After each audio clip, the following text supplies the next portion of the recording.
Good morning, guys. How are you guys doing? Happy Winning Wednesday to you. And you've reached Wendy. And thank you for joining me on our second Wisdom Wealth segment of the year. As you know, over the years, we have talked about many different topics as far as how to create wealth in real estate. And so we're going to talk today about rehabbing and flipping properties. A lot of you don't even know this, that this is a secondary stream of income for me as far as doing renovation work. In fact, I got into real estate 17 years ago, actually acquiring property and actually flipping it. So things that you have to look for is going to be very important as far as being able to renovate a home. So you have to excuse my gear today. I am in t-shirts because I'm actually out looking at properties and scoping out my next opportunity.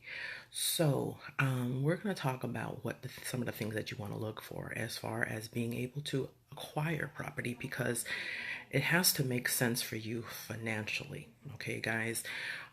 When you're looking at a property these days, you're looking at the opportunity to purchase a property. It could be wholesale through the regular marketplace.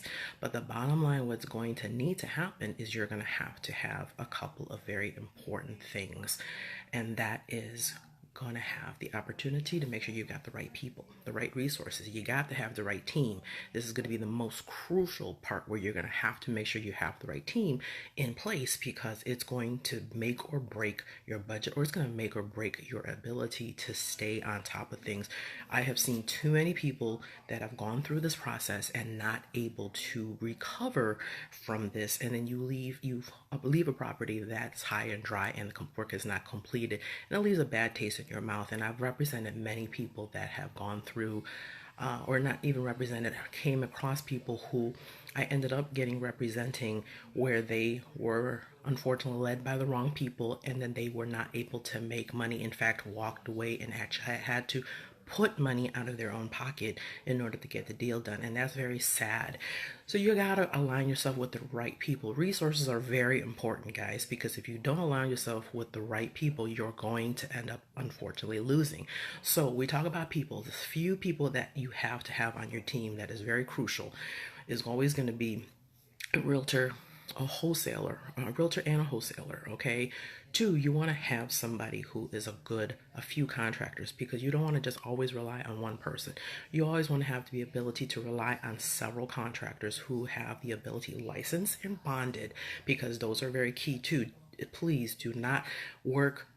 I have every love and respect for family members or people who are handymen, but if they're not equipped to handle the work that you need to do, you need to make sure you work with people who are going to be licensed and bonded. Licensed and bonded, what does that mean? That means that if a mistake is made or an error is made, you can go after them. A handyman, you don't have that ability to do so, unfortunately. Okay, guys? And so then you have something to fall back on. The other thing is having a right team of lenders. If you are going to purchase property, is it a cash acquisition, or is it going to be a renovation loan where you are going to be able to borrow the money to be able to do the renovation? If you can borrow the money to do the renovation, that's great, because then you can leverage somebody else's money, and then your money is not tied up in a project. But there are plenty of people who did it. In fact, we started out doing it that way by tying our own funds into it. It can be a great thing, but it's also not. Are you leveraging your money to make more money? So all those things come into place, and I've talked about this many times through different segments in real estate. And so we want to make sure we have the right tools and the right resources made available to you. So contractors are very key. Lenders are very key. Lenders, not all lenders fit all, guys. And you've known for me to say this many a times, that lenders are not all the same thing. So you want to be able to work with a lender who can truly help you with the renovation loan, guys. I'm sorry, my hair is a mess because crawling in and out of spaces. So anyways, we're looking at the ability to make sure that you have the opportunities to find the right space. So the lenders are going to either help you with, is it a simple cosmetic job? Are you looking at it from, another thing is, when you want to step back, when you're looking at buying and acquiring property, are you buying to acquire and hold? And then are you buying to acquire to then flip? Two different at that point, to some degree, two different levels of workmanship and finishes go in, because if you're buying to hold, you definitely don't want to do a really nice grade of carpeting, because unfortunately carpeting gets dirty fast. It's not as pliable as tile, or even maybe even a very nice level of hardwood flooring. So those things are also going to be very key as far as looking to see what are you going to be doing. So we talked about starting the process with the acquisition, finding the right mix with realtor and or wholesaler. Wholesaler is a very key popular word, and one of the topics we'll be talking about one day into our, I think, February or March schedule. I forgot exactly what it was, when it is going to be. We'll be talking with a wholesaler that's going to talk about how we can help you with acquiring property to help you build well through creating a portfolio, of real estate properties. So people, resources. And so those are the keys. Now, once you get into the acquisition piece and you bought the property, there are many different phrases. And so what we're going to do into February, we're going to be talking about different topics or different components that go into being able to acquire property. Okay, guys, and then holding and building your legacy as building your portfolio opportunities. So, with all that being said, number one, we are going to be talking about the renovation piece. Okay, and we're going to be talking to several people who are very well versed in the different components about real estate acquisition and the whole entire start to finish. We're talking with contractors. We're going to be talking with, if you're new, you guys got to make sure that you work on bringing in an inspector. Okay, please, that is the best money you'll ever spend.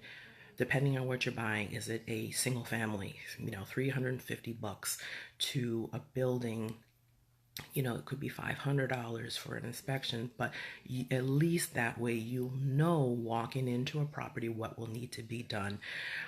If you're doing a complete gut rehab, then you might not have to worry about it so much. But I think a lot of people who are now getting into or wanting to get into the opportunity of renovating and flipping properties, you're very green, and so you want to have the guidance of people who want to be able to help you. Okay, so tap into those. It's not always about making all the money at that juncture. Get a little experience, and then once you get a little experience, then maybe you can go ahead and not have to depend so much on those people, because then it costs more money. But inspectors, guys, it's $300 to maybe $700 if you're buying a building. That is going to buy you the best peace of mind out there, so they can detail everything that our untrained eye may or may not know or see. So it's always good to have another set of eyes, or at least if not, if your budget is that tight, which, by the way, if your budget is that tight and you can't spend money on an inspector, you might want to reassess your willingness to get into the business, because if you're not able to get into the business by spending something as crucial as a home inspection, then guys, it may not be the right time to get involved. Okay, I'm always a biggest proponent, and I will be a biggest supporter in helping you achieve those goals to building your legacy, guys. But you have to have those pieces and components ready and the willingness to spend that kind of money. Please do not feel like you have to cut corners on everything. You cut corners, it's going to be discovered, and then it becomes what happens. It becomes potentially sometimes also the liabilities that fall upon you later on down the road, because there is if you will, a statute of limitations as you as an investor who's flipping a property. If there's anything that you have done, such as, most importantly, electrical. I mean, you hear about electrical fires that happen. Those things can be, do not scrimp, do not save, do not cut corners on stuff that is important, because it's the safety of your, especially if you're buying and holding, you are talking about the safety and the liability that gets exposed, the safety of your tenants, but then also the exposure of your liability, guys, because if you don't get it done right, and it's all about being that, if you will, quote unquote slumlord, and you just want to collect a check because that's, you heard or you're seeing people do it. Don't follow that type of raw mindset. Okay, guys. Hi, Samantha. Thanks for joining. I know we talked about your desires and goals about trying to get into real estate. So, what else can we talk about? We talked about people. We talked about the resources. In terms of the contractors, you got to make sure the licensed product, they can help you with all of that. Architect is very important because you're going to need to do drawings. Perhaps maybe if you're not doing anything but continuing with more of a cosmetic renovation and you're keeping the original floor plan, then you might not have to worry about an architect per se. Okay, then you're just putting a new coat of paint, putting some new windows in. But when you're dealing with major things like roof, electrical and plumbing, you're going to have to deal with licensed people in those specific trades. Okay, so you wouldn't want an attorney to handle your brain surgery, right, guys? So, and also vice versa, you might not want that brain surgeon to help you with, as much as you would need that brain surgeon to help you with brain health or getting a tumor removed. You don't want that same person to handle with the anything legal. So you want to make sure everybody stays in their lane and be able to help you with what their specialty is. Okay, so we talked about a lot of things in very general basics. Okay, and then as far as you're looking at holding property, are you dealing with a management company? Management company can be very key. Or are you excuse me, are you going to be willing to take on the responsibilities of becoming a landlord? Because what happens? Toilet clogs up, power goes out, it's 2 o'clock in the morning. Guys, you're going to be getting that phone call. So are you going to be willing to take on that, or are you going to hire somebody to go ahead and take care of those items for you? So that's, again, very important thing that you want to deal with or consider. Put that on your line item. And these, guys, these are things that I continue to be passionate about and talk about it.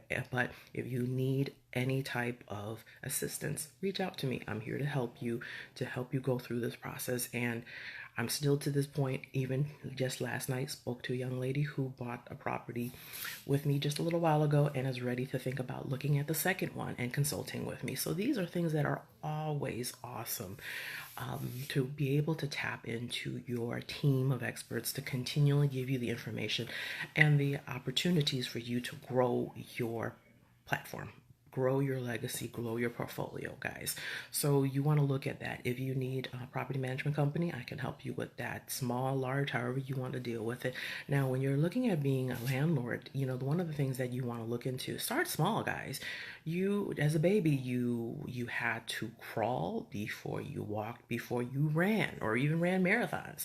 And so you want to definitely work small. Don't go venturing into buying a 10-unit building. First of all, they're probably not going to let you buy that 10-unit building because you have no experience of managing any type of real estate. So you have experience is going to be your best friend when you want to deal with being able to own real estate, anything for that matter. You want to have experience. Experience sells, and experience will give you information and knowledge that you continue to equip yourself so that you don't have the challenges or learn. I mean, we're always learning. But at least by having experiences, I share a lot of stories with you every single week with you guys, or when I do workshops, which, by the way, fire workshop, January 31st, will be at US Bank on 1000 East 111th. So definitely check us out at 6 to 9. It's a Thursday evening. So we'll talk about buyer workshops. We'll have all the different people that are involved in the process, from an attorney to insurance inspector, lender, realtor, of course, me. So we'll talk about those things as well, as far as what it takes to become a homeowner. So with all that being said, we talked about quite a few topics, but the question is, what is going to be your need? Is your need going to be entire process, encompassing everything from start to finish? We can definitely do that. It's about connecting you with the right, being able to get you inventory. That's also another opportunity we can do. We're a one-stop shop for you guys. So if this is something and desire that you want to, definitely follow us for the next couple of weeks, and we're going to talk about different parts of the process so that we can help you learn to acquire, fix, and potentially flip or hold your own inventory of real estate properties. With all that being said, happy Winning Wednesday, guys. As you know, we're here to help, we're here to educate, and we're here to empower you. So whatever your goals for the 2019 year, as far as real estate, wealth, or money goes, we're here to assist. We're talking Money Mondays or Mortgage Mondays. We're going to talk about Wisdom Wealth Wednesdays. We're going to talk about Tax Tip Tuesdays and Thursdays, guys. And we're going to also talk about Finance Fridays. So with all that being said, you guys have a great day. Hopefully, as you know, I didn't talk your ear off, but I'm very passionate about what I do, and I'm here to help you achieve those goals. So with all that being said, guys, have a great day. As always, live, love, and laugh. And I look forward to talking to you each one-on-one. It's been a great already 2 weeks of January, so I hope that it's been great for you. And we look forward to sharing and growing with you into the future. With all that being said, have a great day, and we're here to build your legacy. Thanks so much. Take care. Bye-bye.